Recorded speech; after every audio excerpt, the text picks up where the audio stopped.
Doctor Yunus সরকারের সর্বশেষ ইঙ্গিতে বোঝা যায় বিএনপির কোনো প্রত্যাশা পূরণ হবে না। চমৎকার ইঙ্গিত দিয়েছে ডক্টর ইউনূস সরকারের পক্ষ থেকে।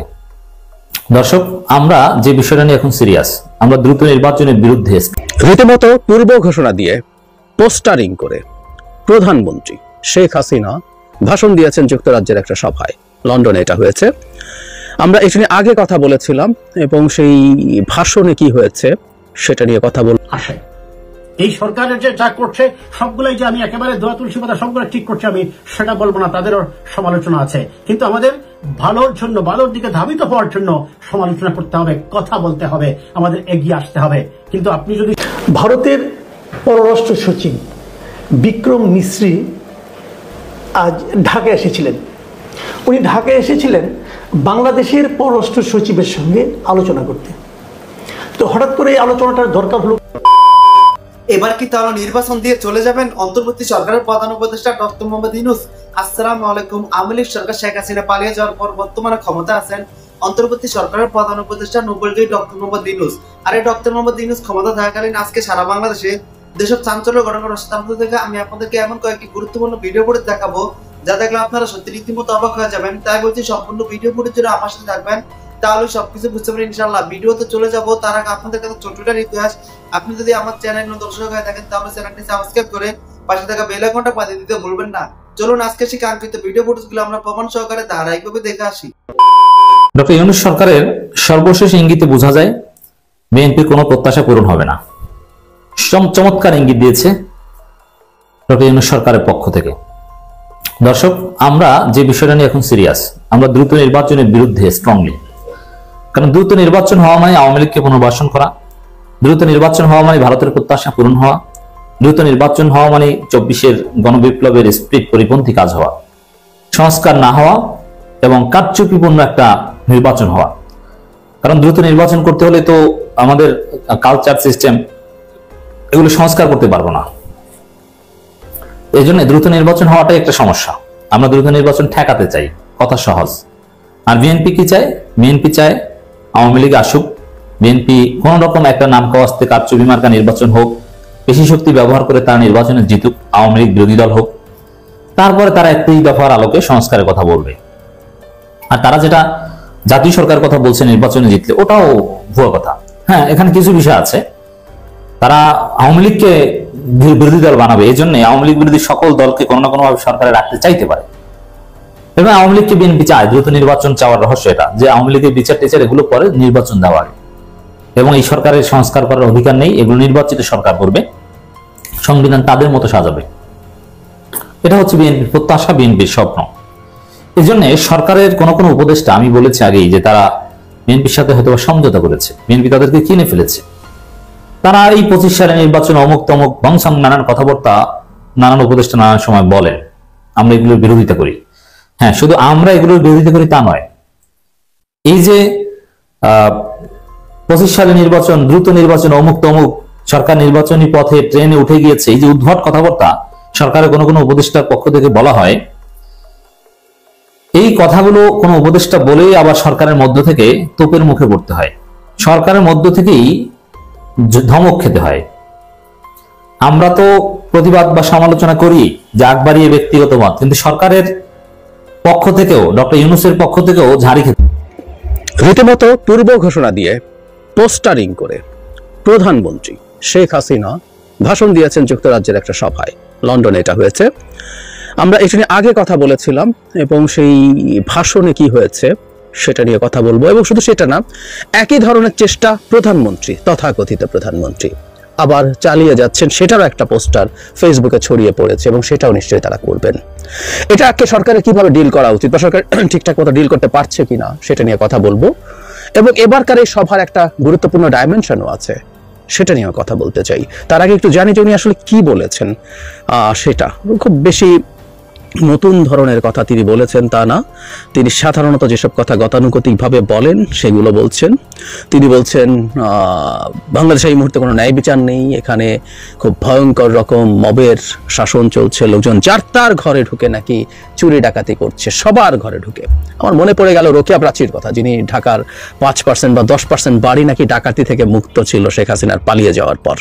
ঠিক একই রকম বক্তব্য এখানে। তিনি যেসব লোকাল গভর্নমেন্ট বাতিল করা হয়েছে সেগুলোর তীব্র প্রতিবাদ করেছেন। এগুলো প্রত্যেকটা নির্বাচনের মাধ্যমে, নির্বাচন কমিশন এসব নির্বাচন করেছে এবং নির্বাচনের মাধ্যমে তারা দায়িত্বে এসছে, ক্ষমতায় এসছে, সুতরাং তাদেরকে দায়িত্ব দিয়ে মানুষকে সেবা করতে দিতে হবে। তিনি সরকারি কর্মকর্তা কর্মচারীদের হয়রানি বন্ধ করার কথা বলছেন। মানে একটা কথা আমি একটু বলে রাখি শেখ হাসিনাকে বা আওয়ামী লীগকে, তারা যদি সরকারি কর্মকর্তা কর্মচারীদের হয়রানি তার ভাষায় বন্ধ করতে চান তাহলে তাদের পক্ষে কথা কম বলতে হবে।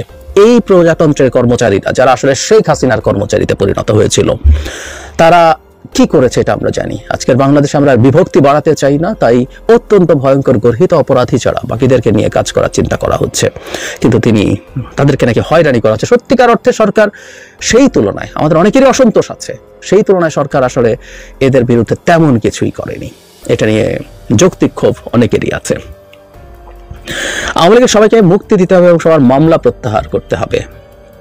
আমরা জাস্ট শুনে রাখি তিনি এসব অভিযোগ করছেন। তারপর তিনি একটা খুব গুরুত্বপূর্ণ প্রশ্ন তুলছেন যে অভ্যুত্থানে যারা জড়িত ছিলেন তারা প্রত্যেকে ক্রিমিনাল, এবং উনি এনেছেন দায় মুক্তি কথাটাকে নিয়ে, যে তারা দায় মুক্তি দিচ্ছে কারণ তারা জানে তারা ক্রাইম করেছে। এবং দারুণ কৌতুক উনি করেন, যেমন আবু সাঈদের নাম নিয়েছেন, মুগ্ধর নাম নিয়েছেন, নিয়ে বলেছেন সবার হত্যাকাণ্ডের সাথে মাস্টার মাইন্ড ডক্টর ইউনূস জড়িত। এই শব্দটা ইদানিং আমরা খুব শুনি, শেখ হাসিনাও ব্যবহার করছেন, তিনি তাকে দায়ী করছেন। উনি শক্তি প্রয়োগ করতে চাননি, করলে অনেক বেশি মানুষ হতাহত হতে পারত, সেই কারণে তিনি চলে গেছেন এবং পুলিশকে পরিকল্পিতভাবে হত্যা করা হচ্ছে এবং পুলিশকে মিথ্যা অপবাদ দিচ্ছেন। যদিও আমাদের এখনকার পুলিশের দায়িত্বপ্রাপ্তরা তাদের অতীত আচরণের জন্য, ভুলের জন্য ক্ষমা চাইছেন। এই ডিএমপি কমিশনারও ক্ষমা চেয়েছেন, আমরা সেটা দেখেছি, এটা রাইটলি উনি করেছেন। গণভবনে লুটপাটের কথা এনেছেন, উনি চলে গেছেন, এবং সংসদ ভবনের এবং এমপি হোস্টেলে লুটপাট হয়েছে বলে তিনি বলছেন, এবং গণভবনে হয়েছেন, এবং একটা খুবই সম্মানিত দর্শক, আশা করছি আপনারা সম্পূর্ণ ভিডিও ফুটেজটা মনোযোগ সহকারে দেখেছেন। অন্তর্বর্তী সরকারের প্রধান উপদেষ্টা নোবেল জয়ী ডক্টর মোহাম্মদ ইউনূস ক্ষমতা থাকাকালীন আজকে সারা বাংলাদেশে যেসব চাঞ্চল্যকর ঘটনা ঘটেছে তার মধ্যে কি হয়েছে তাও বুঝতে পেরেছেন। এই বিষয়ে আপনাদের একটি গুরুত্বপূর্ণ মতামত অবশ্যই কমেন্ট করবেন। চলুন আমরা এই বিষয়ে আরো একটি ভিডিও ফুটেজ প্রমাণ সহকারে দেখে আসি। ভারতের পররাষ্ট্র সচিব বিক্রম মিশ্রি আজ ঢাকায় এসেছিলেন। উনি ঢাকায় এসেছিলেন বাংলাদেশের পররাষ্ট্র সচিবের সঙ্গে আলোচনা করতে। তো হঠাৎ করে এই আলোচনাটার দরকার হলো কেন? দরকার হলো এ কারণে যে হাসিনা সরকার দেশ ছেড়ে চলে যাওয়ার পর বাংলাদেশের সঙ্গে ভারতের সম্পর্কের এক ধরনের টানাপোড়েন চলছে, এবং সেই টানাপোড়েন এক পর্যায়ে বাড়তে বাড়তে অনেকটা প্রোপাগান্ডায় রূপ নিয়েছিল, এবং সেই প্রোপাগান্ডাটা মূলত ছিল ভারতীয় মিডিয়ার পক্ষ থেকে। ভারতের মিডিয়া আপনি যদি গত কয়েকদিনের ভারতীয় মিডিয়া পড়েন তাহলে আপনাকে মনে করতে হবে, বিশ্বাস করতে হবে যে বাংলাদেশে বোধহয় কোনো স্বাভাবিক পরিস্থিতি নেই। বাংলাদেশে বোধ করি হিন্দু সংখ্যালঘুদের রক্তের বন্যায় এ দেশ ভেসে যাচ্ছে। ঢাকা শহরে প্রতি 1 কিলোমিটার পর পর 10টা করে হিন্দুদের লাশ পড়ে আছে। এ ধরনের একটা আবহ তারা তৈরি করতে চেষ্টা করছিল বারবার, এখনো করছে, অব্যাহত প্রচেষ্টা চলছে। এটা নিয়ে বাংলাদেশ নানা ধরনের প্রতিক্রিয়া জানিয়েছে, কিন্তু কোনো কাজ হয়নি। তারা ধরেই নিয়েছে যে আমরা এই ধরনের কাজ করছি। এবং পাশাপাশি আমাদের বিভিন্ন ব্যক্তিদের তারা ইন্টারভিউ করেছে, ইন্টারভিউতে খুব একটা সুবিধা করতে পারেনি, কারণ আমাদের এখানে জারি বক্তব্য নেওয়া হয়েছে, সে যে দলেরই হোক না কেন, আমাদের এখানে দৃঢ়ভাবে তাদের এই সমস্ত অভিযোগকে অস্বীকার করা হয়েছে। তারপরেও তারা চালিয়ে যাচ্ছিল। কেন চালিয়ে যাচ্ছিল? এটা নিয়ে নানা ধরনের ইকুয়েশন আছে। কেউ বলছে তারা হাসিনা সরকারকে দেশে আবার পুনঃস্থাপন করতে চায়, কেউ বলছে তাদের অভ্যন্তরীণ রাজনীতির কারণে তারা পশ্চিমবঙ্গে তাদের প্রভাব বিস্তার বাড়াতে চায়, বিশেষ করে ক্ষমতাসীন বিজেপি। এই নানা ধরনের ইকুয়েশন কিন্তু আছে। কিন্তু এই চলতে চলতে এক পর্যায়ে এসে বিক্রম মিশ্রি ঢাকায় এলেন। কেন এলেন?